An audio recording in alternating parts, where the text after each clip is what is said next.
जिंदा खुदा से दिल जो लगाते तो खूब था। जिंदा खुदा से दिल जो लगाते तो खूब था। मुर्दा बुतों से जान, मुर्दा बुतों से जान छुड़ाते तो खूब था। Assalamu alaikum. Just seeing who's meant to be doing tilawats. Okay, can I please request Amar Khan to do tilawat? Assalamu alaikum warahmatullahi wabarakatuh. أعوذ بالله من الشيطان الرجيم.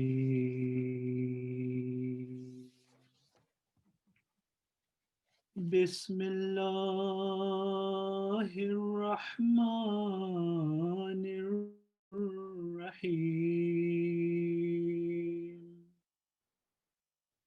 نحن خلقناهم وشددنا أسرهم وإذا شئنا بدلنا أمثالهم تبديلا. إن هذه تذكرة فمن شاء اتخذ إلى ربه سبيلا.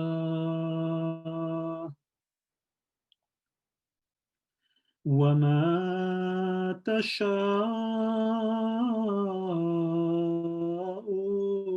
إلا أن يشاء الله. إن الله كان عليما حكيما.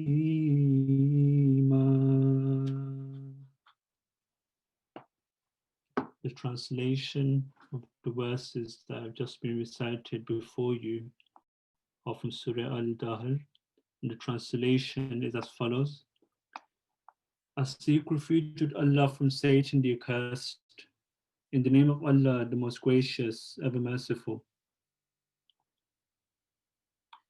We have created them and strengthened their make, and when we will, we can replace them by others, and we can replace them by others like them. Verily, this is a reminder, so whoever wishes may take a way unto his Lord. And you exercise your will because Allah has so willed. Verily, Allah is all-knowing, wise. Okay, Jazakumullah khairan. Ashhadu an la ilaha illallah wahdahu la sharika lahu wa ashhadu anna Muhammadan abduhu wa rasuluhu. Amma ba'du fa'uzu billahi minash shaitanir rajim. Bismillahir rahmanir rahim. So today we're talking about, does Islam believe in evolution? And once again, once the talk's finished, we'll open it up for any questions or any comments that people like to make. So there is known as the evolution theory. And that is that scientists state that man has developed over millions of years, whereas religion states that the first man, Adam, was only 5,000 years ago. So which is correct? The evolution theory is one that is being or was promoted by Darwin, that we evolved from apes. Now, often when I talk to people, they say, oh, no, Darwin didn't say this, but we understand that this is the concept that Darwin was putting forward, and is generally referred to as Darwin's theory that we came from apes. So the reason for this is, as we see this chart here, that man was at one stage a single cell, and over time it developed into become like a snake sort of thing. Then it started growing legs, it started coming out of the water, it started crawling, and then it started becoming more upright until eventually it became like an ape sort of thing, and eventually to man. So this is the concept that generally is being put forward by the scientists. Now, although, like I say, it's that evolved from man, the actual theory is known as natural selection, that those individuals who possess superior physical, behavioral, or other attributes are more likely to survive than those who are not so well endowed, or, as in plain English, survival of the fittest. Perhaps you've heard this saying. It means that we have adapted. No, I'm okay. Right. So wherever there was a need, so it developed, it grew, it expanded. But for hundreds of years has passed, and still there's been no one who's been able to prove this theory. Now, Islam accepts evolution. Of course, it accepts evolution, but what it says is that it's a guided evolution, that Allah, step by step, made that happen, and not a blind evolution, that it all happened by accident, by development, and Allah was not in any way associated with this. Now, of course, when we look at the fossil evidence, this shows several stages in the development of the human species. Now, this is a very common sort of picture that we see of how man developed over time. The oldest discovered fossil so far is known as Lucy and dates from around 3.5 million years ago. Now, I'm going to have a problem here with these words, so you can read them, but I'll try and pronounce them as best as possible. The most ancient wave of hominids were called Australopithecus, or something like that. The second wave of hominins were the Pithecanthropines, or the Archanthropians. I apologize for this. I know I'm pronouncing them wrongly. They lived about 500,000 years ago, surviving for roughly 350,000 years. The third wave of the hominins was the Neanderthals, or the Paranthropus. They appeared about 100,000 years ago and lived approximately 60,000 years ago. So now they're taking more of the shape of human man.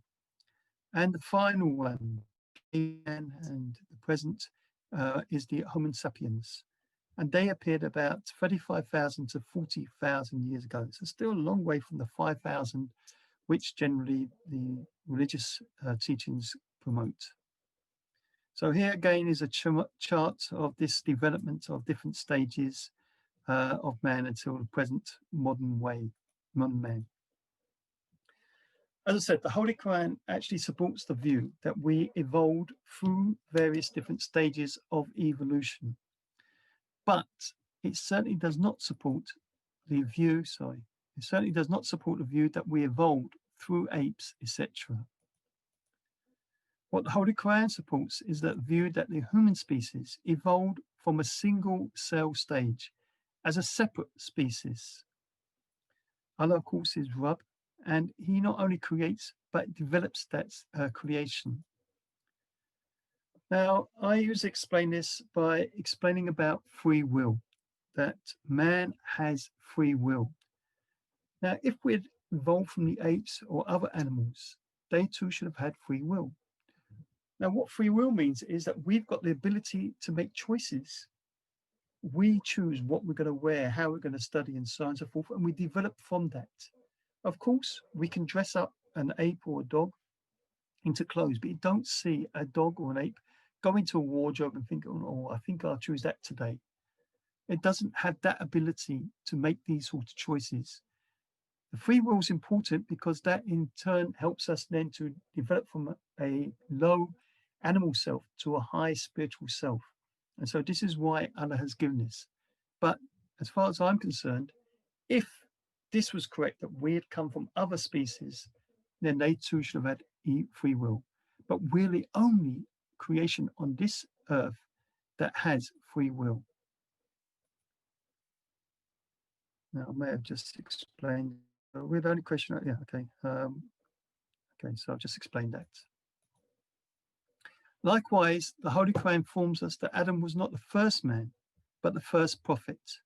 Now, again, this is what we need to understand, because with the Bible especially, they claim that Adam was the first man and he was only 5,000 years ago. Whereas, of course, in the Quran, it talks about vicegerent, the Khalifa, the successor. And so to be a successor means that there had to be someone to succeed. There had to be life beforehand. So we believe that man was on the scene a long, long time beforehand. Only when man reached a stage where it started living in communities, then there was a need for the first prophet to explain who God was, what God wanted from us. Okay, I think I've just explained all that as well. I'm jumping ahead of myself here.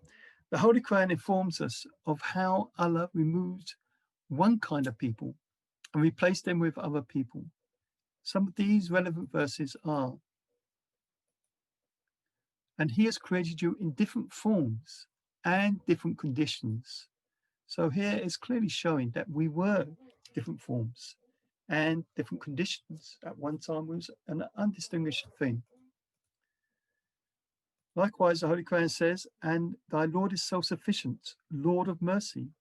If He please, He can do away with you and cause to succeed you whom He pleases, even as He raised you from the posterity of other people. Now, there are two types of understanding these verses. One is that Allah takes away one chosen people, like the Jews, and replace it with another chosen people, like the Muslims. And others is going through these different stages of man, which I began with earlier. Again, the Holy Quran says, and we have created them and have strengthened the make. And when we will, we can replace them by others like them. So again, indicating that Allah will develop man to a point, then do away with them completely, and then bring a different wave of man. Do away with them, bring a different wave until finally we get to the modern man of today. Okay, I'm going to speak about the much more on this subject about evolution, whether it's been misguided or an accident in a minute. But first, give you a chance that if anybody wants to ask any questions or comments at this stage. Assalamu alaikum, Rabbi Sahib. We have two questions. The first question is, was there no guidance from Allah before the Adam alayhi salam? Okay, that's good. Yeah, I mean, we don't know. There are many different theories about the first Adam. I'm not sure if I'm going to talk about this in a minute, so maybe I will. But the best theory that I have heard is from the fourth Khalifa, Rahimahullah, who said that when a particular people developed, let's say in Australia, that they developed, so there was a need for the first Adam. So particular people in Africa, people in Europe, these were the first Adams, because the Adam is representing someone talking about who God is and what God wants from us. Another thing, of course, is that the word Adam itself in Arabic means human skin. So whoever had human skin, he would have been an Adam. Now, as to whether Allah communicated with them, it seems unlikely, but there are theories. We don't know. Some theories state that man reached a point of development and then Allah took them completely away and started again. The problem that I have with that particular theory is that while we can find fossils of early human beings, we don't find evidence showing buildings or anything like this of a previous time.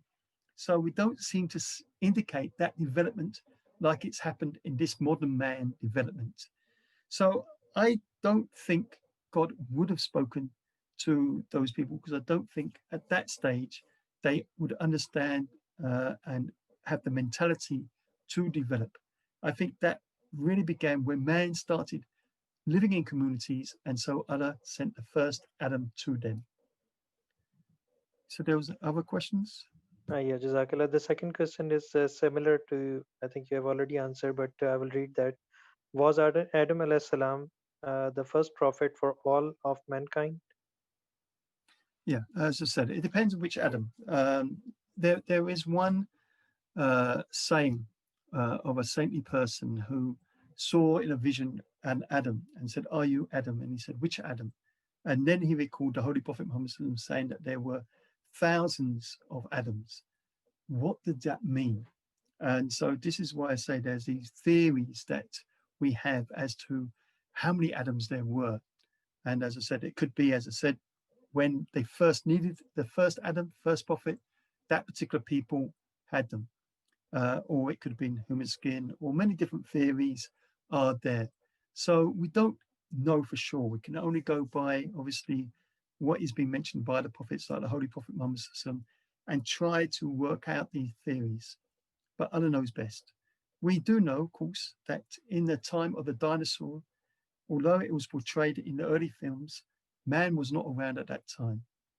So those dinosaurs were completely wiped out before man hit the scene. So there was life on this earth for long, billions of years, slow development, and that's all part of evolution. But this present day Adams that we know about, like I say, there are these theories. We don't know for sure what is the actual thing. Okay, Imran's Jazakallah got his sir. hand up. So does Imran want to say something? Yes, Assalamualaikum, Salvi Sab. So, I just wanted to ask you, so the Homo sapiens, the sort of modern man, did modern man, according to our beliefs, appear all of a sudden at one point? Or did that, I know you're saying that we didn't evolve from some previous species, but is it possible that modern man with free will appeared all of a sudden at some point in time? Is that what's happened? Is that what happened? Is that what we believe? I mean, generally, what the scientists are saying, as I said, there were these different waves of people. They got wiped out, and then it started again. Now, of course, it could be that they evolved from those previous people into a completely different development. They don't know. They're only going by fossils. I mean, you can't tell too much by fossils. They try to pitch it. They try to presume. We don't really know whether those early people, I mean, I think they would have had free will, but how much of development they would have had, we don't know, because there's not enough evidence to show much development there. We can see the skulls and the human remains, but like I say, it doesn't show too much until we get to the cavemen, which is our present time. There we see drawings and development of that particular time. But earlier times, we're unsure. There's not enough evidence at this stage. Maybe it will be found later on, who knows? But at this stage, we're not sure. So all the scientists simply say is that there's these waves, which I explained earlier, and they were done away with, and the next wave came. Whether they're related to each other or whether it's completely separate, that is unclear. Okay, there's another hand up. Yes, you'd like to say something? Or, yeah? Marshall or Marcel?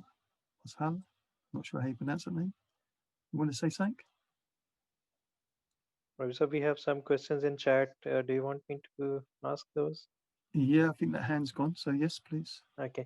What evidence is there for us evolving from apes according to Darwin?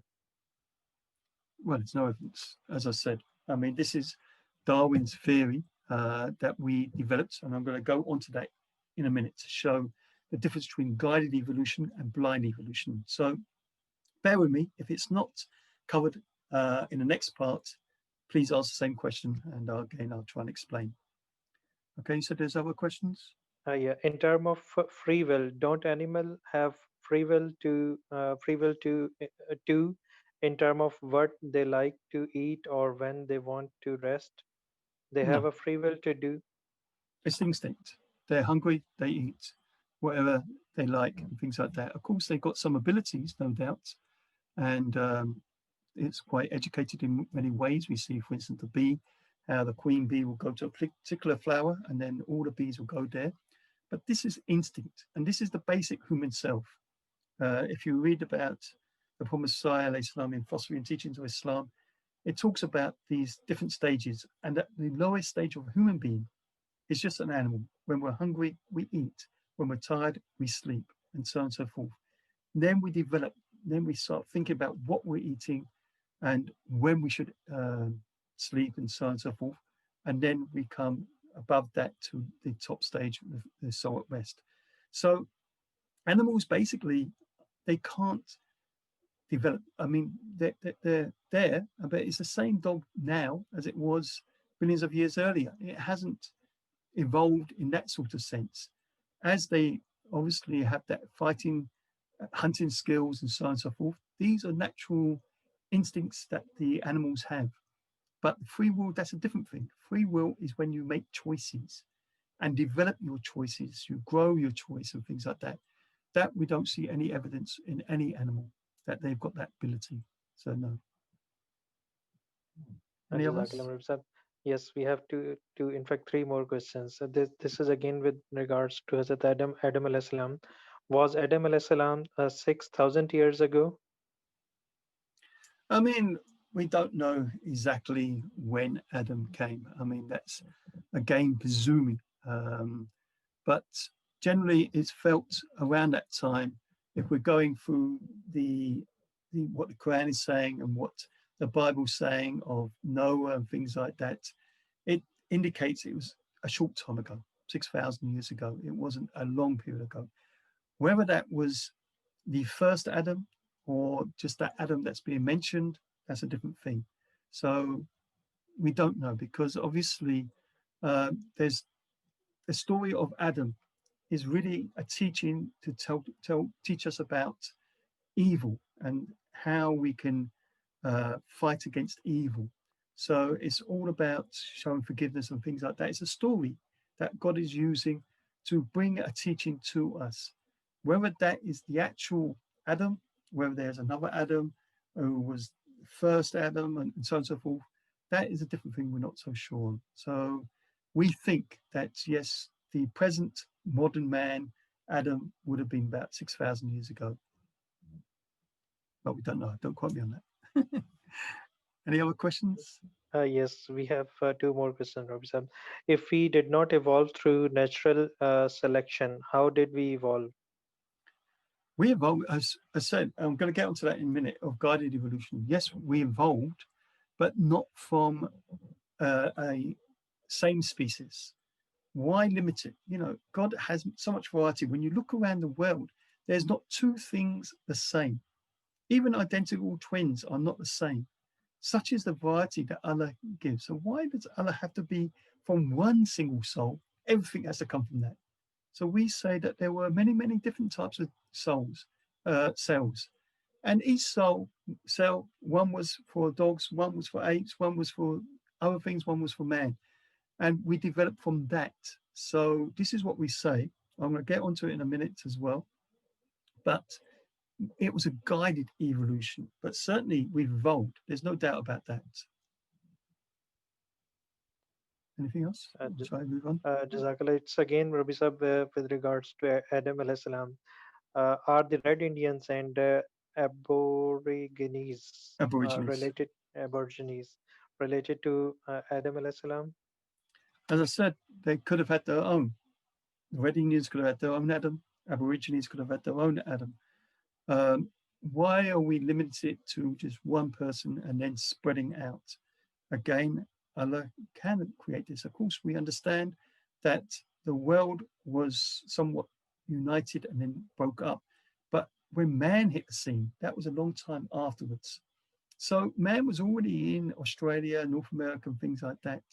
So they would have had to develop just like men in Africa where they're finding the fossils. So why not?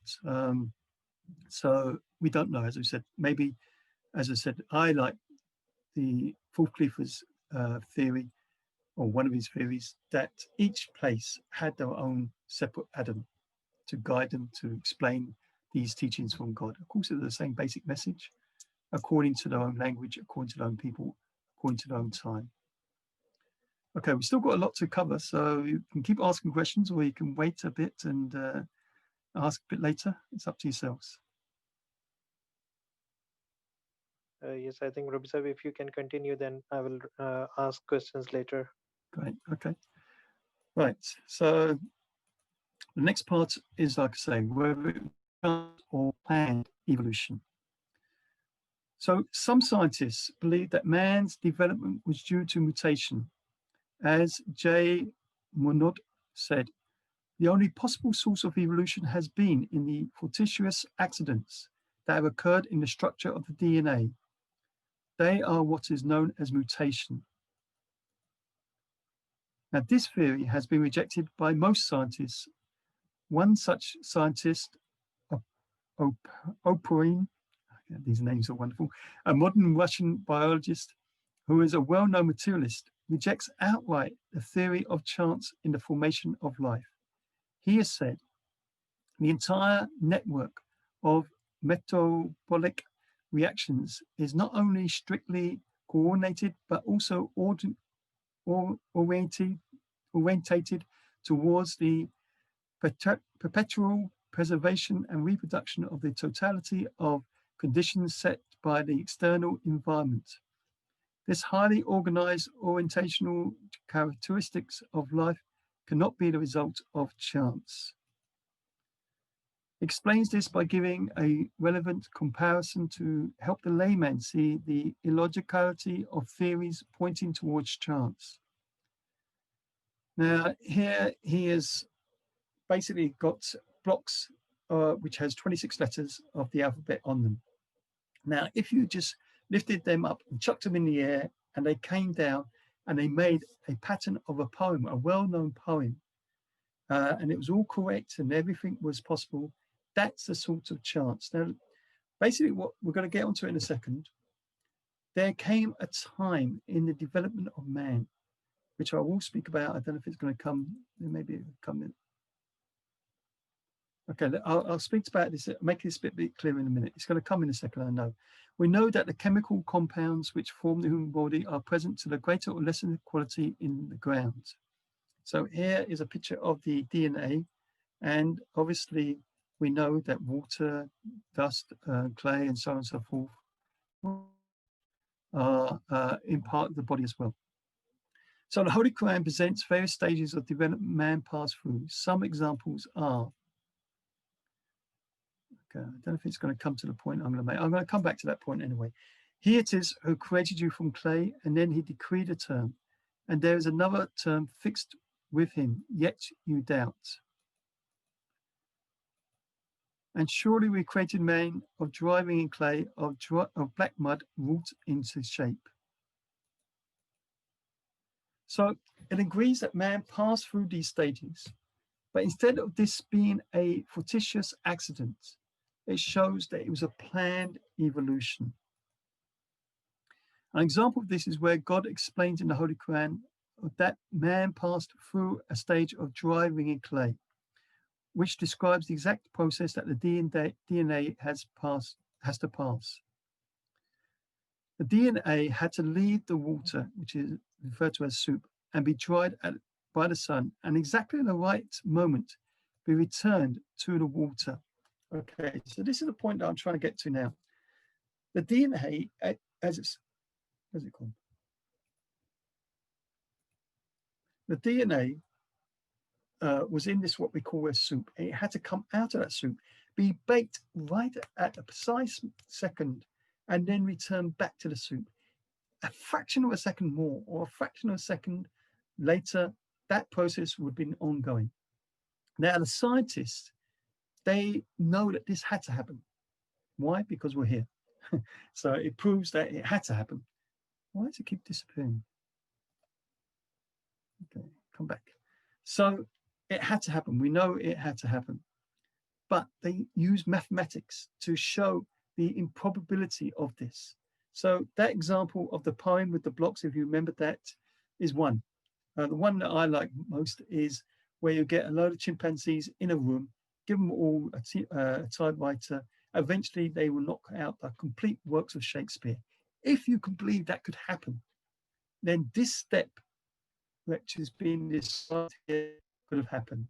Or another example is if you put a one and fill the room full of noughts, that is the mathematical equation for that step to happen. They use many different examples to try to show that, yes, it happened because we're here, but mathematically, it's impossible.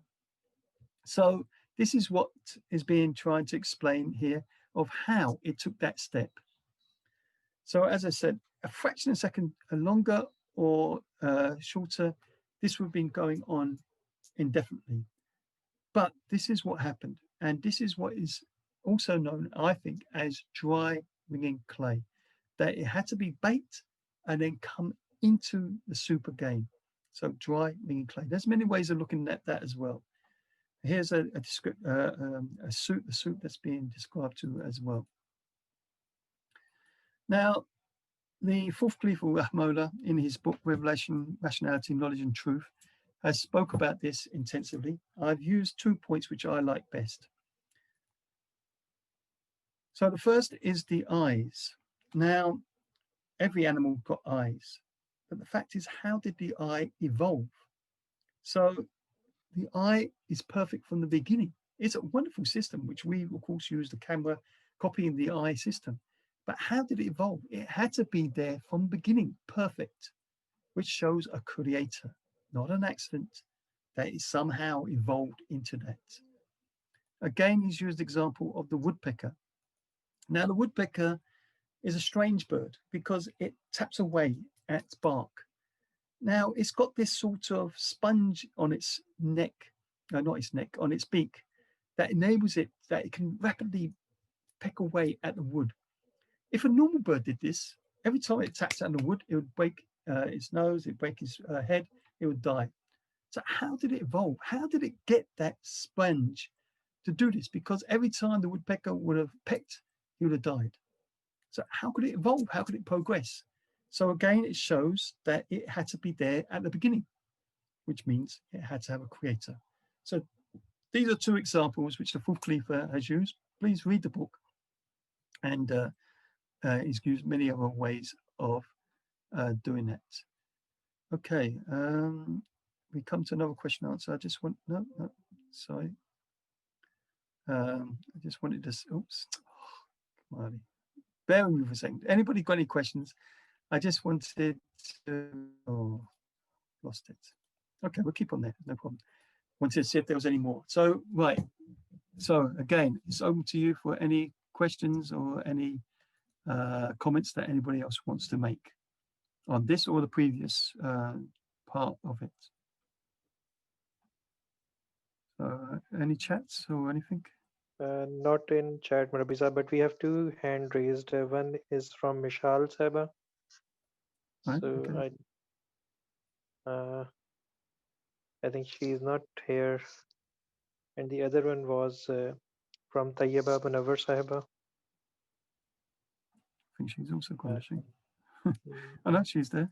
Maybe, I yeah. don't know if she wants to ask a question or maybe it's been answered. Assalamu alaikum. Welcome, Islam. Assalamualaikum. मैं Munawar Ahmed बोल रहा हूँ. This is Munawar Ahmed, her father. Okay, I have a question. Okay, when they're talking about Darwin's theory, all right, they're saying the man is evolved. Okay, but I have disagreed many times with the people who claim that. Okay, and the thing is, I think there are some. If you look at the human architecture, okay, man is designed specifically for a purpose.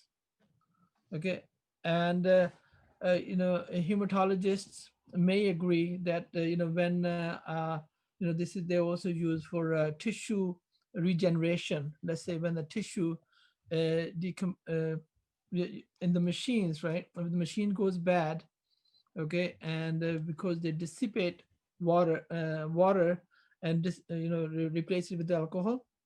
If the machine goes bad, okay, and then tissue will actually crumble into dust, okay, and then they rehydrate it, okay, and the tissue is regenerated exactly the same format as it was, okay, then there is a memory built in into the tissue, same way the memory was, it was designed specifically. If it was for a specific order or at random, okay, then there would be a problem. The tissue will not will not regenerate the same way as it was. What do you think? I mean, that's fine. Everybody's got their own way of explaining these things, and if that works for you, then that's good. How does it normally respond?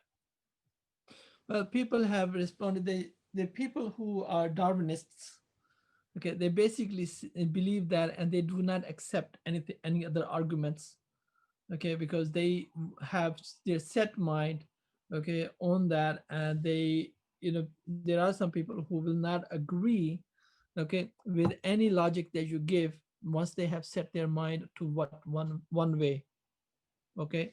And how would you explain or try to clarify the fact that the man was designed specifically for a purpose? Okay, well, I mean, I've explained this already. The way I normally would do it is explain about the free will and try to get this through to them, that if we had evolved from animals or other species, why haven't they got the free will? Now, of course, some people say that at that particular time, going back billions of years or whatever, it was just right. And that's how somehow man moved to the next stage because of the environment and things like that. And that environment can't be reproduced now. And so it can't happen again. But the free will, as I said, this is very, very important. And this is what we've got to understand, as you're saying, why we're here. What is our purpose in life? There must be a reason. And we believe that it's all about developing ourselves, worshiping God, and reaching that high stage. That is only achievable when you have free will. So it's the choices we make that helps us to have this computer that you're looking at now, or the phone and things like that. We don't see animals doing this.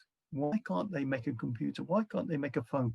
So it's because of this ability. So if these animals really, we came from them, then they should have also had free will. So this is what I will keep pushing through to them, that why haven't any other creation got free will? Why are we the only ones?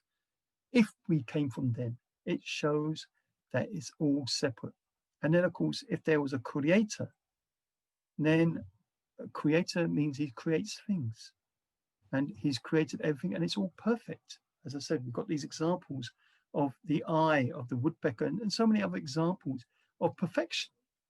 So evolving is there. Of course, we see people evolve, and that's happening all the time, whether it is physically in our body or whether in the science or whatever, involvement is there. But as I said, we believe it's a guided evolution and not a blind evolution. It didn't happen by mistake. It couldn't have happened by mistake. And as you also quoted, even the scientists, they can't figure this out.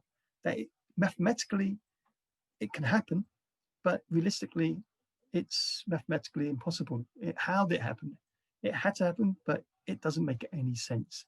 And as I said, they use so many examples to try to show that it couldn't have happened. It's ridiculous to say it happened, but it did happen because we're here. So that's how I would do this. But as with all Tabligh arguments, you need to make whatever is comfortable for yourself and how you would express it. I'm not a scientist, so obviously I'm limited in many of these things. So I try to bring it down to my level and explain how I understand things, and hopefully the scientists will understand that. But so far, I've never had anybody disprove this. So they may not agree with it. That's something else, of course, they're open to that, but they can't disagree with it. disprove it. Thank you for that. And there is also another question that's kind of bothers me somewhat. Okay, you know, in Quran, it also they mentions BG ape. Okay, Mm. could that be that the man who was not behaving properly, they were cursed and became apes? Could it be the other way? No, that's what Gandhis might think. We don't. When Quran, Allah speaks about the Jews as being apes or swine, it means a characteristic that they are imitating apes and swine, that Oh, I they see. are very selfish and things like that. Not that they literally became these things. That's a danger when you start taking the Quran literally. And that's where a lot of Gandhis face a lot of problems because they take all these things literally. But we try to understand what God is trying to mean by such examples. So it's a characteristic of an ape or of a swine, and not that they literally became apes and swines. Okay, thank you. Thank you for explaining that. Okay, Imran, you've got your hand up again. So Yeah, yes. sorry, come again. Just a comment, really. And one of the interesting facts about the world is that there is a huge chasm in terms of complexity and intellect between human beings, and if you like, the next nearest animal, which you might say is a chimpanzee or a dolphin in terms of intelligence. And that, for me as well, kind of indicates an intelligent design, because one of the questions is that if there is a gradual natural selection evolution process, then surely there should have been lots of different organisms between the dolphins and human beings in terms of intelligence level, and they don't exist. I mean, how? And I have asked people, how would you explain that? And there's no answer. So I think, maybe that's another sort of argument for intelligent design, that there is a big chasm between what human beings can do and achieve, and all the free will and all those characteristics that they have, compared to the nearest, if you like, smart animal. Yeah. I mean, alhamdulillah. I mean, when you look at dolphins, for instance, they can do things which we can't do. No matter if we've got free will or not, we haven't got that sonar and stuff like this. It's wonderful how Allah has created all these things, and we should appreciate that creation.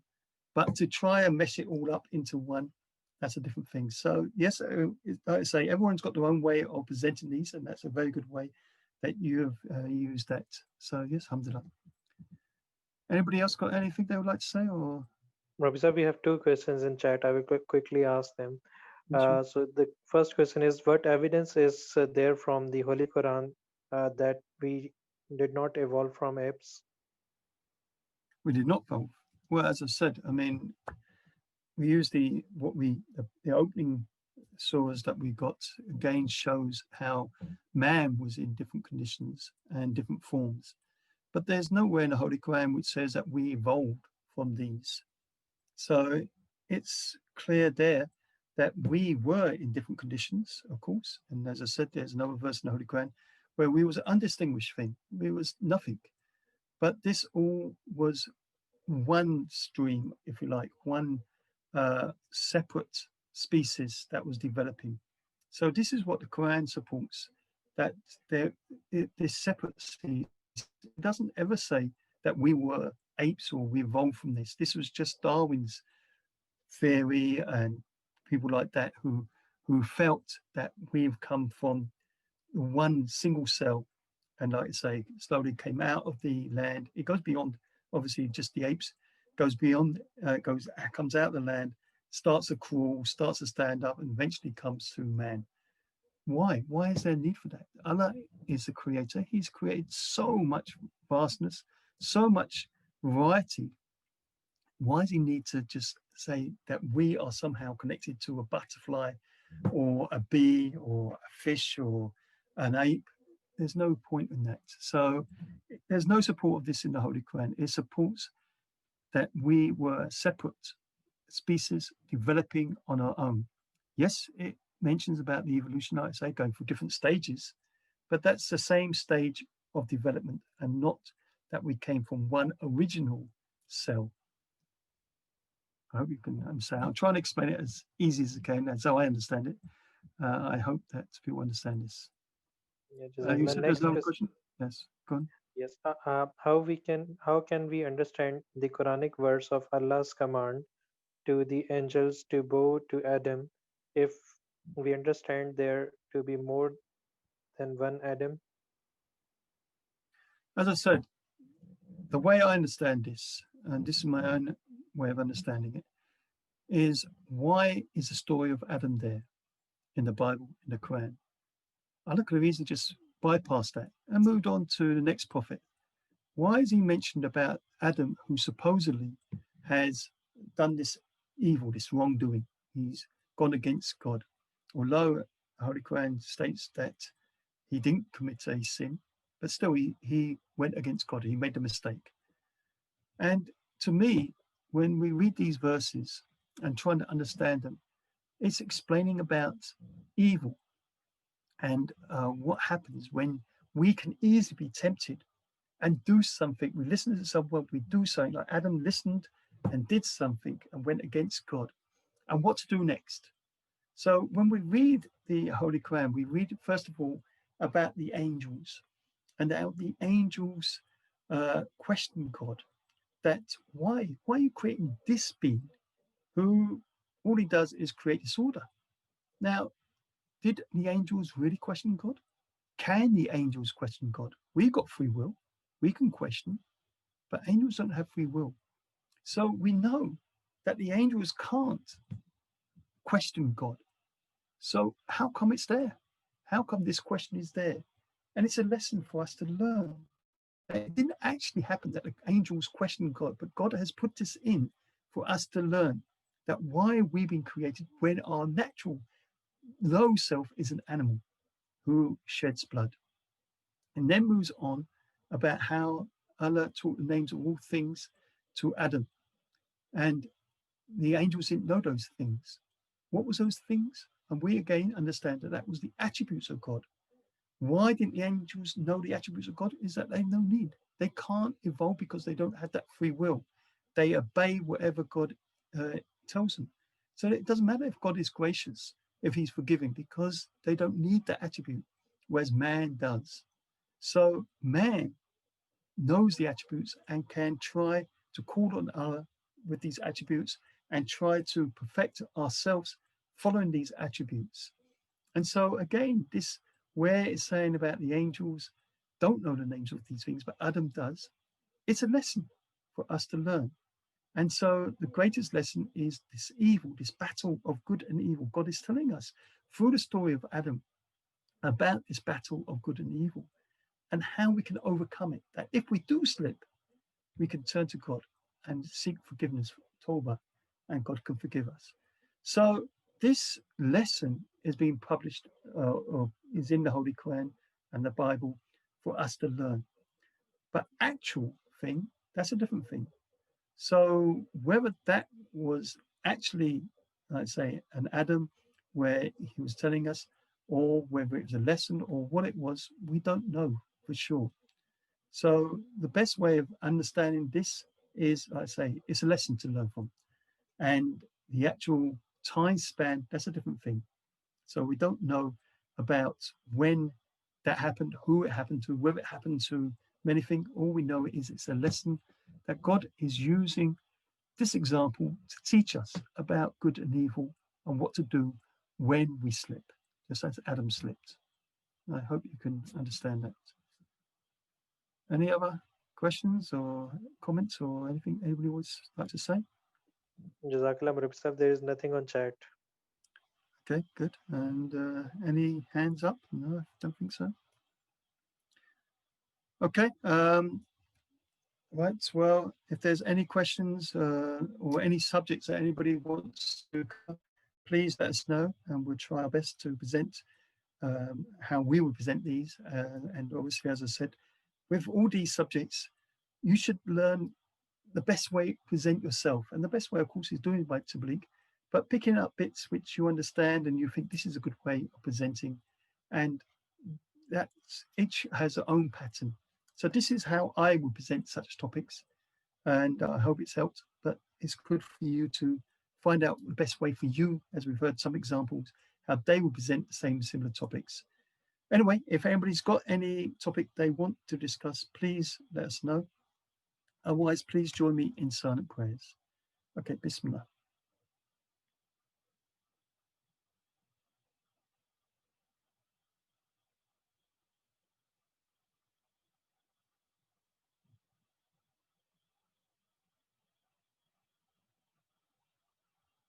I'm sorry.